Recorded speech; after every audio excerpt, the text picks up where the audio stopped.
bought this farm in 1965. Four. Oh, four. And as far as we know, Philip Melanchthon Stalter built the house in probably, what, 1905? Around 1907. Oh, okay, good. It's a good thing he's here. Anyway, they were Germans, of course. Whoever built the house and the barn both were Germans. Let's see, we know that there was a Ridenour. We think his name may have been Nathan Ridenour. Settled Hopewell Township about 1804 or 5. Yeah, 5, I think. And they lived right across the creek in what was called the Valley of the Springs, and that's why he settled there to begin with. Of course, we have a wonderful spring, and Yes. there's springs all up and down the valley here. That's why they named it as they did. Beautiful clear water. Anyway, Hopewell Township itself was not settled till 1810, but we know that this Nathan Ridenour, if that was his first name, did come in 1805. Right, around 1805. The Indians used to come down from the fort, as I was telling Joanne, and they would not knock on the door. They would just enter his house and make themselves at home. This barn's been here longer than we have. Oh, yes. It was probably built in the 1830s or 40s. And the pins that hold it together were of oak. And of course the rafters are oak as well. And they must have really had a wonderful forest to take the logs from in order to provide for the foundation of it. And it's very durable. Can we open that door? Get in? See? Holding the logs together. Can I push the door open a little bit more so that light can shine there? Ooh! There we go. Not much.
It's funny that it's got these things under here.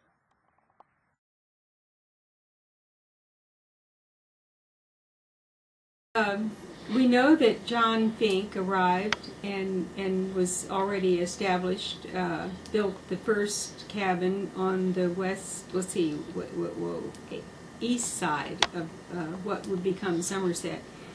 And he built his cabin in 1805, and it was actually used as a sort of a meeting place, kind of a what we would call a government building, except there was not much government here. Then Jacob Miller arrived in 1807, or he built his cabin then, the tavern. They both were taverns, which were meeting places as well as just a bed and breakfast like place.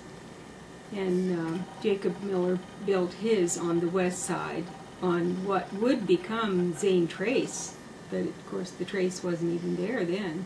It was a path, an Indian path. But we know that they both were from Germany. They came from Germany, from the Pennsylvania area probably first, and then here. And Jacob Miller was interested in farming and agriculture, and so he had a huge farmer's market with 4 squares adjacent to the tavern. And I guess, I don't know how long ago it became Pigfoot Square, but that's what we call it today.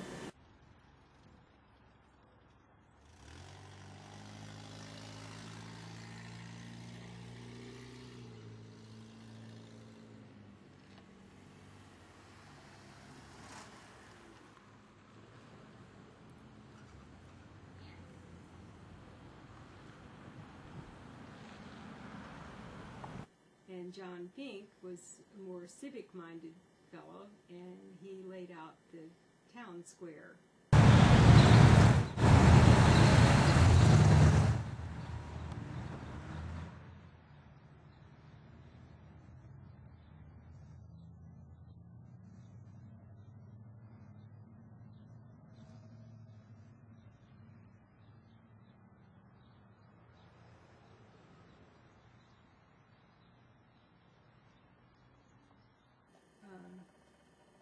Well, we know that Fink, let's see, John Fink was Catholic, and he probably had something to do with the first Catholic church being built at St. Joseph's.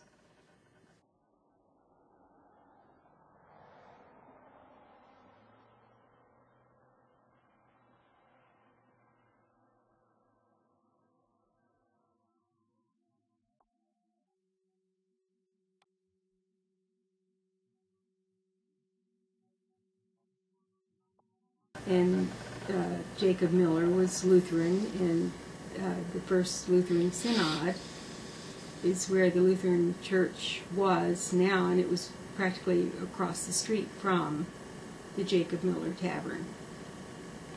And of course it's gone, sadly.